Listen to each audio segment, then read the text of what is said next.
सगळ्यात प्रथम जय शिवराय, जय आदिवासी, जय भीम, जय संविधान, जय एकलव्य, जय शबरी माता. तर बांधवाहो, मी आता डायरेक्टच मेन मुद्द्याला हात घालतो. कारण आता खालच्या लेवलला तर आपले काही कामं होत नाहीत आणि होण्याची शक्यता नाही आणि कोणी होऊन पण देणार नाही. आता मी डायरेक्ट माननीय आदरणीय देवेंद्र फडणवीस साहेब यांच्यासाठी स्पेशल व्हिडिओ बनवतो. कारण आता मेन मुद्द्यालाच हात घालतो. कारण आता आपल्या समाजाच्या वेदना आणि व्यथा आता सहन होत नाहीत, आता ते भगवानात आता काय. त्याच्यामुळं म्हणून बांधवांनो, मी आता खूप जास्त मला कुठेतरी जीवाला लागायला लागले. त्याच्यामुळे मी नाही का आता डायरेक्ट मेन मुद्द्यालाच हात घालतो. आता काय, माननीय देवेंद्रजी फडणवीस साहेब, तुम्ही आम्हाला, आमच्या समाजाला, आम्ही ह्या देशाचे मूळ मालक, आम्ही आदिवासी समाज, भिल्ल समाज, देवेंद्र फडणवीस साहेब हे फक्त भाषणापुरतं आणि सभापुरतंच हे शोभा देत नाही तुम्हाला. कारण तुम्ही भाषणापुरतं आणि सभेपुरतंच आम्हाला तुम्ही हे देशाचे मूळ मालक म्हणून असं बोलता तुम्ही. पण माझं एकच म्हणणं आहे साहेब, आमच्या समाजाचा विकासच नाही काय. मी तुम्हाला तळमळीने हा मुद्दा तुमच्यासमोर पोहोचेल असा ह्या व्हिडिओच्या माध्यमातून अशी विनंती करतो काय. कारण माननीय देवेंद्र फडणवीस साहेब, तुम्ही पहिल्या 5 वर्षे आम्ही तुम्हाला निवडून दिलं. आता काल परवा दिवशी इलेक्शन झालं, आम्ही तुम्हाला आता पण निवडून दिलं. आता तुम्ही पहिलं सांगत होते की समजा आम्हाला सत्ता द्या, आम्ही तुम्हाला काहीतरी आदिवासी समाजाचे, अगर इतर समाजाचे, गोरगरीब सामान्य माणसाचे, कष्टकऱ्याचे तुम्ही प्रॉब्लेम सॉल्व्ह करतात. पण मला काही असं दिसत नाही की बाबा जे आमचे कष्टकरी, जे बांधव आहेत, जे सामान्य समाजाचे जे लोक आहेत, ते आदिवासी असू दे, अजून कुठले बी समाजाचे जे व्यक्ती आहेत, तरी आम्हाला आमची परिस्थिती अजून जशीला तशीच आहे साहेब. आमच्यावर अन्याय, अत्याचार किंवा आर्थिक किंवा शैक्षणिक ह्या सगळ्या समस्या आमच्या समोर आहेत. कारण साहेब, तुमची आमच्यापर्यंत कुठली स्कीम पोहोचत नाही आणि काहीही होत नाही काय.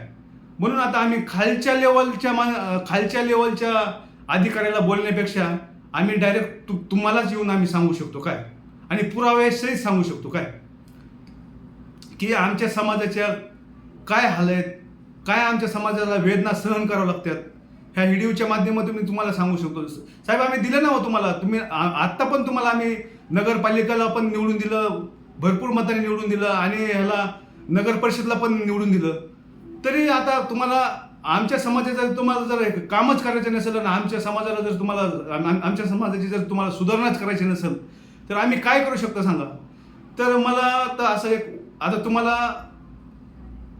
तुम्ही पहिले म्हणले आम्हाला डबल इंजिन निवडून द्या काय, आम्हाला एक हाती सत्ता द्या. अहो, आम्ही तुम्हाला 3 इंजिन दिलेत ना साहेब. काय, एक इंजिन सोडून 2 इंजिन सोडून तुम्हाला आम्ही 3 इंजिन दिलेत ना साहेब. डबल इंजिन, ट्रिपल इंजिन, आता काय सगळी सत्ता तुमच्याच आहे. केंद्रात बी सत्ता तुमचीच आहे, महाराष्ट्रात बी सत्ता तुमचीच आहे. तरी बी आमच्या समाजाचा विकास कधी करणार तुम्ही साहेब? हां, अहो, खूप तुम्हाला तळमळीने सांगतो साहेब. काय हे बघवत नाही साहेब. काय वेदना होते साहेब, इथे वेदना एक तळमळीने सांगतो साहेब मी तुम्हाला. काय, मी गरीब सामान्य घरातून येतो, एकदम काय गरीब घरातून येतो मी. काय आम्हाला केल्याशिवाय साहेब आमची चूल पेटत नाही हो साहेब. काय आमचे जरा हाल अपेक्षा बघा हो. काय तुम्ही वारंवार बोलता साहेब की आम्ही ह्या देशाचे मूळ मालक आहेत. भाषणात बी सांगता तुम्ही की हे आदिवासी समाज हा देशाचा मूळ मालक आहे. साहेब, भाषणापुरता आणि सभापुरता नाही हो चालत साहेब. त्याला काय लागतं बघा ना साहेब. अहो, त्याला काय लागतं, त्याच्या काय वेदना आहेत, काय व्यथा आहेत, त्याचे समजून घ्या साहेब तुम्ही. त्याच्याशी तुम्हाला कळणार नाही हो साहेब. तुम्ही सर्वे करा साहेब. काय आमचं कोण आवाज ऐकतं मला सांगा. खालच्या लेवलला आमचा आवाज ऐकायला कोणी वारी आहे का नाही? आणि साहेब, तुमच्यापर्यंत आम्हाला कोण पोहोचू नये साहेब. अहो साहेब, तुम्हाला तळमळीने सांगतो, खरंच कळकळीची विनंती साहेब. तुम्ही आमच्या समाजाकडे लक्ष द्या साहेब. रिक्वेस्ट करतो साहेब तुम्हाला मी, काय हात जोडतो साहेब तुम्हाला मी, काय नाहीतर आम्हाला काहीतरी निर्णय घ्यावा लागेल साहेब. काय आम्हाला आमच्या समाजासाठी, आमच्या सामान्य गोरगरीब कष्टकरी समाजासाठी, आदिवासी समाजासाठी आम्ही लढतो, आम्ही लढा देतो साहेब. काय की आम्हाला ह्या आमच्या आदिवासी समाजाच्या वेदना आम्हाला सहन होत नाही तो साहेब, आम्हाला बघवत नाही डोळ्यांनी. आम्ही बी गरीब आहे साहेब. आम्ही काम केलं तरच आमची चूल पेटते साहेब. काही विकास नाही. आमच्यापर्यंत कोणचीही स्कीम पोहोचत नाही हो साहेब, कोणची स्कीम पोहोचत नाही. काय तुम्ही सर्वे करा ना साहेब, पुरावे सहित देतो तुम्हाला, पुरावा सहित. काय खालच्या ग्राउंडला काय इकडं हाल होतात आमच्या माणसाचे, काय कुठल्या स्कीम तुमच्या पोहोचतात आमच्यापाशी. काय तुम्हाला पुरावे सहित देतो साहेब. अहो जरा आमचा आवाज ऐका साहेब, आमचा साहेब आवाज ऐका तुम्ही. आम्हाला कोणी वाली नाही साहेब, खालच्या लेवलला आमचा कोणी आवाज ऐकत नाहीत. माननीय आदरणीय देशाचे पंतप्रधान मोदी साहेब सुद्धा बोलले होते की आम्हाला डबल इंजिनची सरकार जर आली तर केंद्रात बी महाराष्ट्रामध्ये तर आम्ही आदिवासी समाजाचा, प्रत्येक समाजाचा आहे, सामान्य माणसाचा, गोरगरीब जनतेचा आम्ही काहीतरी विकास करू. पण साहेब दिसत नाही हो आम्हाला, तसं काही बदल दिसत नाही साहेब. काय साहेब आम्हाला टोकाचा पाऊल उचलायची तुम्ही वेळ नका आणू साहेब. आमचे क्रांतिकारी, आमचे तंट्यामामा भील, आमचे एकलव्य, आमचे शबरीमाई, तुम्ही रामायण तर बघितलं असेल साहेब, तुम्ही रामायण वाचलं असेल. आमचा मोठा इतिहास आहे साहेब. आमच्या समाजाला असं दाबून ठेवू नका हो साहेब. आम्ही गरीब माणसं साहेब. तुम्ही बोलता ना आम्ही ह्या देशाचे मूळ मालक आहे साहेब, तर आमच्यासाठी काहीतरी थोडं पोटा पाण्यासाठी तरी करा साहेब. काहीतरी तुमच्या स्कीम येऊ द्या, आमचा काहीतरी विकास करा, विकासाची थोडी गती वाढवा साहेब.